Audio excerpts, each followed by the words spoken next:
Hello, welcome. This is Alyssa. Howdy. My name's Robert. We have our stuff in front of us. This is some of our training gear because we're talking to you today. This topic video is about what we consider reality-based self-defense training. Okay, part one. We're going to do a continuation. All right.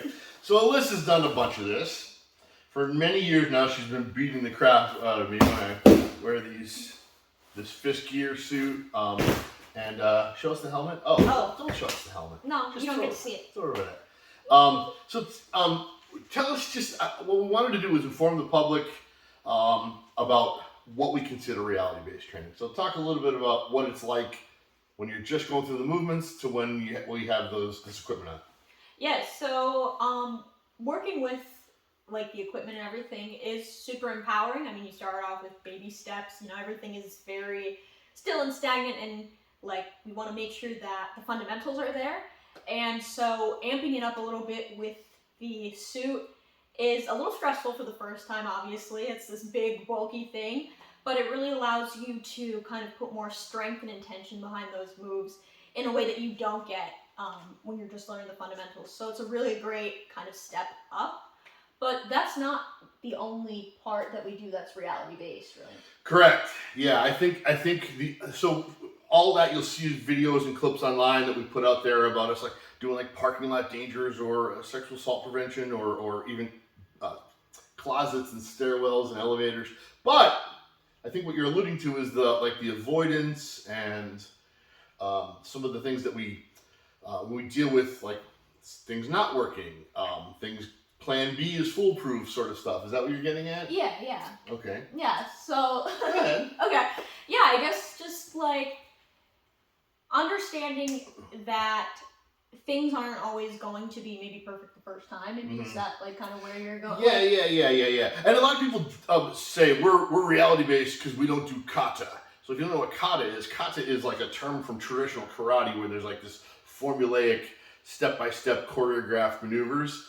And certainly kata is not reality-based. I get it. All right, but we're not dissing it or, kind of like trashing kata or traditional arts either.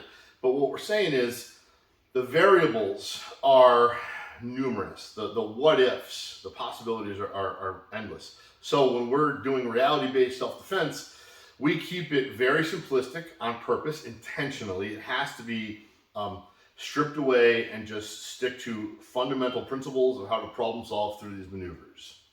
Yeah, and I think that kind of going off of that too, we understand that it's not a sport, what we're doing here. It's really, you're not being put against people in the same weight class or anything like you would be when you're in a sport. You're working with people of different shapes, sizes, ages, ability levels. So that really adds to it as well, because God forbid you encounter something on the street, you never know what you're going to be up against.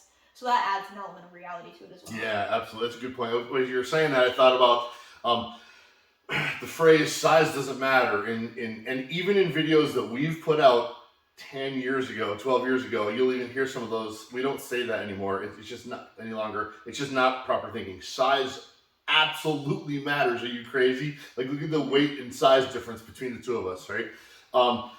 It does come into play. You have to look at the reality of the situation you find yourself in. Okay, and then another thing, when we say reality-based, what we're also talking about is everything works great on nice dojo mats in a training hall between 6 p.m. and 8 p.m. on the time you know you're going to be there, right? Yeah. But not maybe when you've been taking care of your kids all day or at work all day long, and then you're coming out of the grocery store trying to rush real quick. You have a million things on your mind. You're worried about your boss is breathing down your neck about that project. You're thinking about, oh, can I save with this coupon? There's a million things going through your mind, and then somebody jumps you.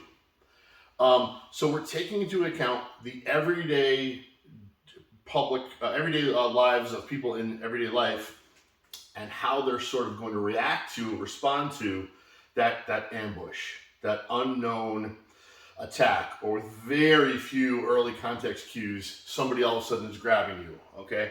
And that's reality-based as well, because if you've only trained where someone goes, begin, Hajime, or a bell goes ding ding and you come out of your corner, okay, at a designated time, place, agreed upon venue in this nice little area, that's not reality based. They are great fighters, okay?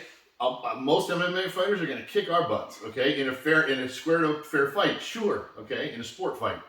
But that's when we're talking about reality based, we're talking about the everyday parameters of your life. Have you been drinking? Did you get enough sleep? Are you tired? Are you do you have an injury at the time someone's jumping you at the corner store? All of that is part of our training, and we take those things into consideration when we're doing drills and role play scenarios. Yeah. Yeah. What did he say? Yeah. So having Alyssa do this video with me is the perfect person because of the size disparity between us but I mean, on numerous occasions she has put a hurt on me. She has bruised ribs. She has literally jammed her finger in my eye socket to keep me from choking her. Right? Yeah. More than once. Yeah, and I think that's going back to this whole size doesn't matter. It can be limiting, but you kind of learn how to work around that and find things that work for you that you maybe won't get in a more sport-like environment. Yeah. I love martial arts. I love the traditional arts. I love combat sports. They're all great. We're not making fun of or saying we're better than. As a matter of fact, I'll even say this, and this is like one of the biggest pet peeves from true self-defense instructors. I'll say that we are not a challenge to your training. We could be part of your training.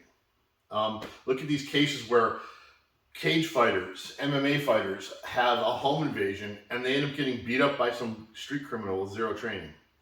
Or coming out of a bar, they get jumped.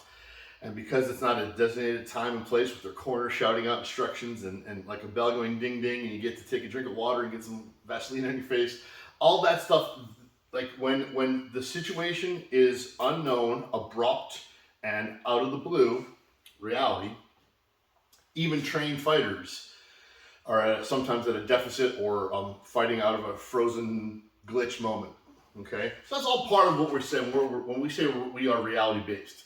So we have trainings coming up in the end of 2023 and all through 2024 that are going to be more reality-based minded. So please keep following us for these kind of things. And Alyssa, any other shout outs or things you want to say? No, get your butt in here.